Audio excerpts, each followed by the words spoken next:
Also for the parents, this is important moment, physical conditions, because chess as activity, we don't move too much during the chess game, so it is basically it's important to be in good balance. So the children also have to do some physical exercises that will also improve their chess performance.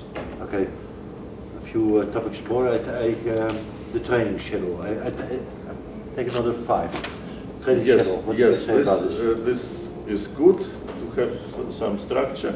Again, when I was young, we have I had not so much training, maybe once, 2 times a week, and once was a chess game.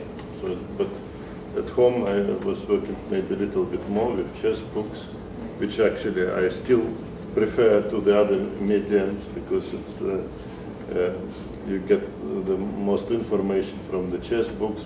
Although, of course, maybe it's nice, CD-ROMs, it could be very pleasant, very nice, but not that much, of course, as in the chess book. It can become more superficial. You can look to... It is more entertaining in the DVDs or CD-ROMs, and they cost more money, basically. But books are always good. Well, good books are... Or you are becoming old, Artur. I am old, yes. The chess programs like Fritz, Rybka should be used carefully. Okay. Yes. Yeah. It's good, but to a certain extent. It's important that children try to solve the problems themselves, and not only to push the button to see what Rybka is giving or what Fritz is giving. That is dangerous, because that would stop the development. Yeah, so they have to work themselves. It can't be of any use when you play a game, go home, maybe with your opponent you analyzed, but then you go home, and my experience is that I see a lot of, get some new insights by analyzing my own game with Fritz. True, but first you have to try to do it without Fritz, because if you will find out mistake yourself, that is much more effective. Yeah? If you will discover, oh, here I could play better, but you discovered it, then you are making a step. If Rybka discovers it, it's informative. Yes, you may, but you are not making this a real step. It's not the same comparison. Okay, give training yourselves. You mean? Well, like yeah. the kids, for example, they have training here, and when they go to a primary school, and they can also give lessons to other kids. I think they have to explicate things. This is an interesting aspect. This is actually interesting. It's also a little bit a social part of social life. It's good what here in Apeldoorn is a part of a chess culture, which is nice. In fact, the chess players, they're teaching and sharing the information. So it's maybe not such a bad idea. Okay, you're part of chess culture, and you yes. add with this is good, but is it also good for your own chess? It is good in a way, because in fact, let's say you studied some endgame. It is not easy to master it, but if you teach somebody else, how to play. I studied now pawn endgames. Look, that's how you play these positions, and then you remember this everything much better. If you start teaching, you're actually mastering the theme. But okay, this is a little bit sophisticated way, but not bad. Okay, not bad. Correspondence chess. Correspondent chess. Okay, possible. By the way, you have at the moment, like Jeroen Nomen makes play this tournament. I was called Total Chess or something. Like a kind of free fight, everything is allowed. Yes, that's the correspondent chess anyway. Yeah. But this is, let's say, maybe for more advanced players. That's for more advanced players who likes to analyze, who works. No, but as a training form, for example, 2 kids playing correspondence chess, and they can use books, so they are stimulated to study. I never tried it myself, so I cannot say. I never played the correspondence game in my life, so I'm a wrong person. Maybe has some ideas about it. To comment it. But I know that some grandmasters like Keres, played correspondence chess and felt good about it. But I wanted maybe more to stress this playing blitz on internet. I think it's more dangerous stuff. So I want to have some. My son is playing 1 minute blitz games on the internet. That I would try to, honestly, I would try to intervene, because it's not, really it's not, I think it is kind of disease of Holland chess. We have so many young talents, but this is damaging the brains. Actually, I don't agree on this point. You don't agree, but... but how many minutes? 5 minutes? Or no, but because I think basically everything could make some sense, but in certain limits, But 1 minute is probably not so much time to think. I don't know. Maybe you train something, but it's the fun factor, I would say. Fun so factor, but 1 minute chess is fun. You don't learn anything. But maybe you cannot learn 100% of the time. So you're also playing chess for fun. Okay, so but that means that for fun. But if you play 5 hours, that is not fun anymore. Sure, you shouldn't play. You shouldn't overdo it. You can play it. Let's say if the kid once played 1 minute game and it no damage at all. But if it starts to be like the way they play, then it is not good. It can be addictive. So basically, you should play 5 minute or 3 minute games. So basically, your point is true. But let's say if the kid is on the computer for 1 hour and he plays some bullet games, 1 minute games for like let's say 20 minutes, and he enjoys it, and then plays some 5 minute games, I think it's okay.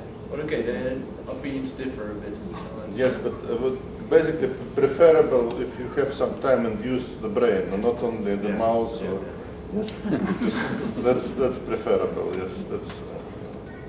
But some other questions maybe left. The point about accompanying youth at tournaments.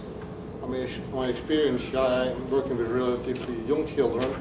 That during the years, I only call things to them that are related to motivation and to how to play the next game better, but not to go into the reasons why they lost the game or so. I think that's better to do after the tournament, but not in a tournament between the games. Unless you really need to correct some stuff like behavior, like he plays too quickly, for example. Unless that is the reason you should correct it, yes. But of course, it's time for a deep analysis. Basically, after the tournament, maybe this game should be analyzed maybe more deeply, and maybe if there is some pattern, if there is some mistakes which always appears, then you have to work on some training program to correct. Yes, but of course, yes. If you see something, you have to intervene maybe immediately. If something wrong behavior during the game. The risk is most of the time when you want to correct something, it's about some bad moves. Yes, don't call this is a learning process. Okay, loss of the game is not a tragedy. It's the other way around. If you lost the game, but then you work on it, you will grow up as a chess player. So it's not a bad thing. So of course, this is very important during the tournament. If you are a component person, to be a motivator. That's true. Yeah, that's the most important stuff, and to concentrate on positive sides, and would be always better. Yeah, so maybe more to praise for even in a lost game, but to say, look, but here you played very well. This was a good. That's how you should play. Yeah, that was a correct approach, correct way you thought. You found here very good. That's how you. And that's probably would be more effective during the tournament. Later you can analyze. But it's also individual. The coaching is very individual stuff. The children are also different. Some can take a lot of critics. The others would say no. You shouldn't criticize the others probably. Yeah? You should know your child better and what is the right approach. What I do is in trainings, I let the kids explain and discuss about the topics themselves. For example, kids dropping a piece, and then I invite them to discuss about it. And then they learn a lot of self-management ideas to each other. And I just ask them questions. By asking questions, they can find answers. Yes, this is actually good stuff about this group trainings, where you have interaction between the children, so this is a positive. But also individual training, you can address the needs of the child more directly and to concentrate on his own problems. It's also effective in a way. But so I think that both forms of trainings could complement each other, could be useful. Okay, I invite you for the last 5 minutes to answer questions 35, 36. Oh, okay. It's like we are in a Chinese restaurant like yesterday Okay. evening. We asked for a certain number. Yeah, certain number, 35B. Yeah. I have a chess school in Germany, but it is a private organization, and we just make some chess seminars in summer. We do 1 week training with children, a chess summer camp. My clients are differs in age, some very young and some very old, so it's open for everybody. And also there are even some people coming from Holland to my seminars, or some seminar tournaments, what we also will do. We have different projects, and we always look for some ideas. We have now, we had this post-training program which was running also on the page of the Chess Tigers.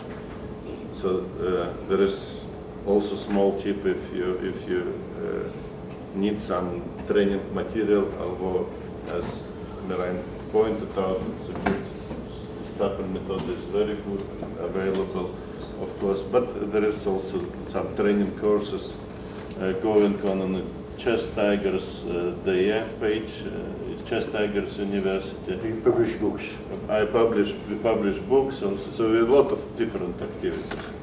Why there are many good chess players in Russia, which is a very interesting question. It requires more time, but I give kind of summary. First of all, the popularity of chess from historical aspect, from starting with Chigorin and great players of 19th century, chess was already relatively popular. Then after the revolution, it was a little bit used for certain propaganda, but at the same time it was a kind of cheap sport. You don't need so much investment. You have chessboard and people can be playing, yeah? So it's nice, easy sport art to be developed. Probably passing to Russian winters and the cold weather, so people can do it at home, playing. And then also it got a lot of government support to such extent that there are many children clubs, many clubs with trainers who were working there. So this is actually a very unique system, which is difficult to imitate. And of course, this training has to be, trainers should to be prepared, and there was even there was also some high school prepared trainers, which is also, as far as I know, relatively unique stuff. That paid off. And of course, at the chess clubs, they have these good structures, and a lot of events and training was organized. That paid off, and the mass of chess players became very, very big. Chess became very popular. It was represented or presented in TV or in press. Now it has created dynamic itself, like the mass of the players produces the players in a way. So because you can play the tournaments, you have always a good tournaments or good opposition. Let's say if you take some young kid in a big city like Moscow, he can play maybe always against better opposition until he reaches maybe a level of grandmaster. So it's so many good chess players, let's say, available. And the chess players, this is an interesting moment also, they are free to share information. It's like it was kind of natural for Russian chess players to work with each other and to share the knowledge. That's actually differs maybe from Western chess culture, where sometimes people were thinking, oh, this is maybe my rival, why should I analyze him? He will profit from me. But it depends a bit. It depends, but I met at least this mentality in Germany. I don't know the situation. It's a difference. In Poland. In Holland it's different. Yes. But I think the players are profit from the context enormously, yes, because it's new inspiration.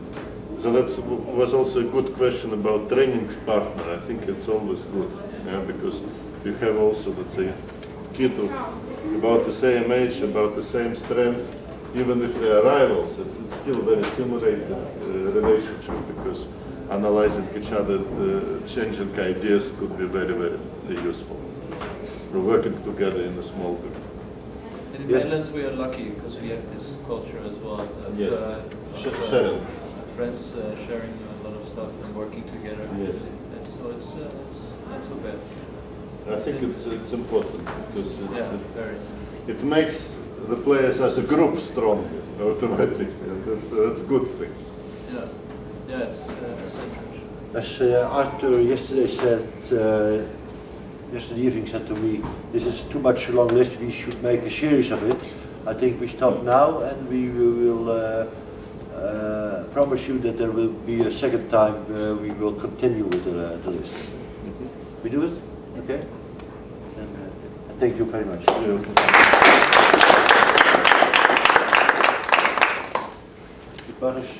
Doet hij het?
variant. Ja. Dobbels, hè? Dobbels. Dobbels variant. Nou, 6. Ja, kan wel. Ook voor Oh, dat gaat niet stutten. Wat Wat een liedje ben je hoor. Dan ben je toch een stuk. Ja, dan durf ik het ook echt niet meer van. Nee, dat wel. Ja,